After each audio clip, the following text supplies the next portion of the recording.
Marie Franville du studio Nabia. Ça va, Marie? Ouais. La forme? Bonsoir, je suis la dernière intervenante, je crois. L'avant-dernière. L'avant-dernière. Bon, il faudra attendre un peu pour le pot. Je vais faire vite. Donc moi, mon sujet, après le gaming avec Sorare, on est passé à l'art et on revient sur le gaming. Et mon sujet, c'est les métaverses. Donc on a créé un studio de jeux vidéo qui s'appelle Nabia et on travaille essentiellement sur The Sandbox. Donc on se considère comme des designers, des architectes, parce qu'on est sur le sujet des métaverses. Donc comment ça se passe? En fait, je vais commencer par vous expliquer ce que ça fait de construire de l'intérieur, enfin en tant que développeur. Donc déjà, on a un terrain. Moi, j'étais project lead sur un projet qui s'appelle Light Trade Adventures. Et à côté de notre terrain, j'avais repéré un autre studio qui s'appelle SoundRush. Et j'aimais bien ce qu'ils tweetaient et leur production artistique. Et je les ai contactés. Donc, je les ai jamais vus. Donc, ça, c'est la magie de la blockchain. On est tous décentralisés, mais on n'a pas besoin de confiance parce qu'il y a la confiance quand même. C'est assez incroyable. Et on a commencé à réfléchir sur leur univers, notre univers. Et qu'est-ce qu'on pourrait faire sur la blockchain, un projet commun et travailler vers l'interopérabilité, c'est-à-dire créer des assets qui seraient utiles chez eux comme dans notre jeu. Donc, à force de beaucoup de brainstorming, on a sorti ce projet qui est une construction d'un bâtiment. Qui est un vrai landmark. Il fait 60 mètres de haut et 40 de large. Ça a pris 8 artistes pendant 2 mois de création et de production. Et au final, on a eu l'envie et on a été en fait... donc Sandbox nous a beaucoup aidé en termes de marketing pour le marketer sur la marketplace OpenSea. Et on a fait une auction et... on ne savait pas du tout qui allait acheter, si ça allait marcher. En fait, on n'en avait parlé à personne, on n'était pas très connus. Et ça, c'était un peu notre NFT Summer, à notre niveau. Et on a fait quelques tweets et puis on a mis ça sur 48 heures sur OpenSea. Et ça, c'était vraiment les 48 heures super, super exaltantes, évidemment. Et comme vous savez, sur OpenSea, sur les 10 dernières minutes, dès qu'il y a quelqu'un qui bide, ça reprolonge de 10 minutes. Donc, on était tout le temps en train de rafraîchir la page parce qu'à chaque fois, ça montait. Et puis, on a pu attirer des whales, notamment Pranksy, qui est un grand collectionneur, peut-être que vous connaissez. Et du coup, on ne savait pas qui l'avait acheté. Et le lendemain, on a eu l'annonce par un tweet. C'était Cyberkongs. Vous connaissez peut-être le projet, enfin ceux qui sont dans les un peu blockchain game, ouais. Cyberkongs ont acheté ça pour 100 000 sand et à aujourd'hui, ça fait 65 000 $. Voilà. Donc ça, c'était un peu la petite histoire pour dire que avec la blockchain, on est vraiment décentralisation à fond.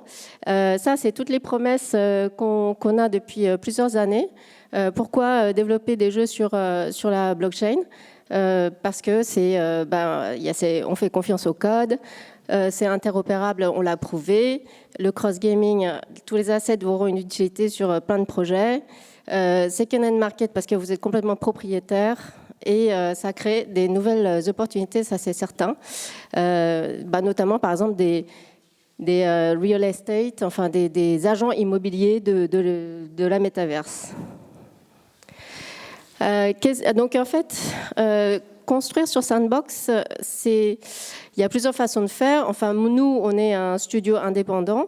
On a une relation de publisher, enfin éditeur, développeur. On est développeur indépendant.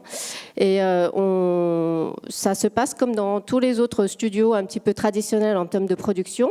On fait le mapping, ensuite on fait tout le parcours joueur. Ensuite, oui, parce que je voulais vous montrer comment ça se passait de l'intérieur. Là, on a un peu le workflow. On commence par le concept art.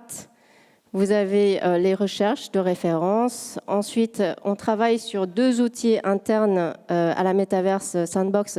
C'est VoxEdit pour modéliser 3D Et puis ensuite, le Game Maker, qui est un outil où on va intégrer sur la plateforme. Voilà. Et du coup, le titre s'appelle Elements.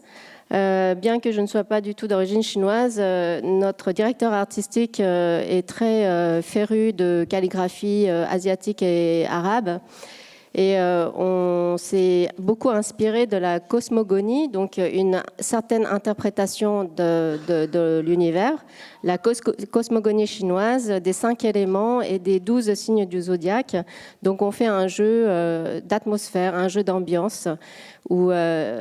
Qu'est-ce que j'ai après? Voilà, c'est un jeu d'atmosphère où l'environnement est mouvant et immersif. C'est-à-dire, on propose une expérience.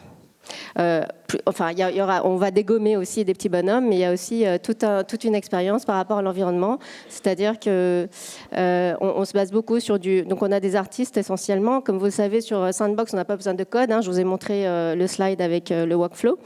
Et avec les artistes, on travaille beaucoup sur le land art, comment on peut rendre l'environnement organique et dynamique. Et ça fait partie d'un NPC, quoi, non-playable character. Qu'est-ce que je peux dire? Donc, c'est 5 environnements, donc ça nous donne énormément de possibilités en termes artistiques et de expérience joueur. Et les 12 signes du zodiaque qui seront des quêtes. J'ai une petite... alors, nous, on n'a que 3 mois de prod, parce que comme ça va très très vite dans la blockchain, on a que 3 mois de prod, mais on a un petit... D'accord. Tu veux mettre en full screen?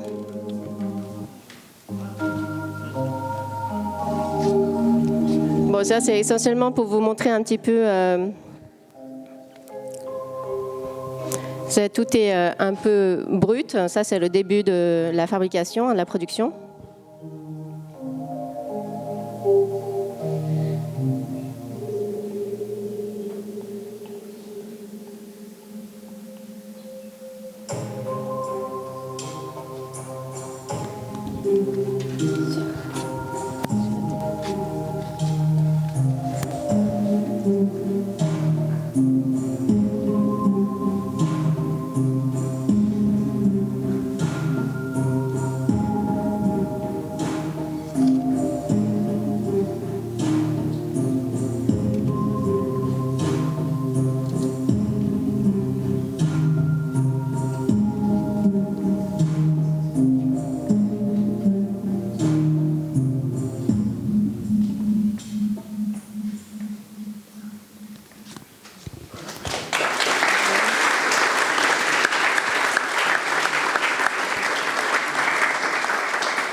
Donc, en résumé, ça va très très vite. Tout le monde peut rentrer en fait. Bon, nous on est donc à un studio, donc il faut quand même des bons game designers, des level designers, des artistes, des technical artistes. Des narrateurs, donc on travaille avec des compositeurs, des narrative designers, on travaille avec une experte en wuxing, donc ça c'est la cosmogonie chinoise parce qu'on voulait vraiment avoir une approche érudite et exacte. Voilà. Je peux vous dire aussi qu'il y a pas mal d'opportunités. Tout à l'heure, je vous ai montré qu'il y avait je pense que dans la salle, il y a des artistes. S'il y a des gens qui s'intéressent au voxel art, par exemple, il y a des Creators Fund. Je crois qu'il y a des fonds dédiés pour aider à la création, etc. Il y a aussi le Game Makers Fund pour ceux qui font des jeux vidéo, qui veulent se lancer. Sinon, pour vous parler des opportunités, bon, ça c'est on a commencé, ça fait 3 mois et on a déjà énormément de demandes. On a des clients, notamment, je ne sais pas si vous connaissez Avenged Sevenfold. On a le luxe en fait de choisir nos clients en fait, parce qu'en fait on aime, ils sont dans la musique. C'est un groupe métal américain. Ils ont un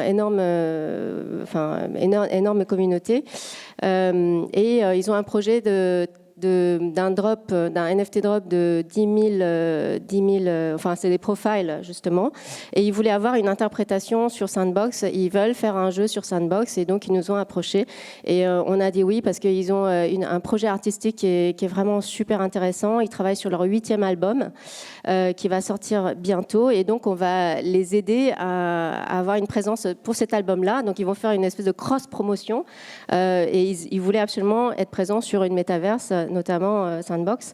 Et ils travaillent beaucoup avec Wes Lang, pour ceux qui connaissent cet américain pop artiste, et c'est vraiment intéressant et du coup dans la blockchain en fait toutes les barrières elles sont un peu plus elles sont beaucoup moins hautes parce qu'on parle directement avec l'artiste, avec le chanteur, on monte le projet ensemble, enfin il a vraiment un regard sur tout et c'est super intéressant. On a vraiment beaucoup de chance. Et bien sûr, il y a un autre projet, il y a des gens, peut-être des collectionneurs qui connaissent Spells of Genesis. Donc c'est un projet qui date, donc eux ils ont développé, ils ont fait un trading card game sur Counterparty, hein, c'est sur le Bitcoin, hein. C'était en 2015, je crois. Et ouais, 2015. Et bon, c'est connu quand c'était un peu le bear market. Et là, il y a des nouveaux métiers, quand je disais dans la blockchain, justement dans la crypto, c'est les antiquaires, les archéologues des cartes anciennes. Et donc, il y a toute une communauté de fans qui ont commencé à wrapper leur NFT. Et à wrapper pour en faire des NFT et ça a pris énormément de valeur et donc ils nous ont confié aussi leur présence sur Sandbox, mais aussi ils voulaient aussi une présence sur CryptoVoxels parce que CryptoVoxels c'est un autre métaverse où justement c'est pas du tout gamifié. Et c'est plus ce qui est intéressant, c'est le parcours muséal. Comment on fait l'accrochage de tableaux de ces NFT quand on est dans un truc complètement virtuel. Donc ça, c'est super intéressant aussi comme recherche.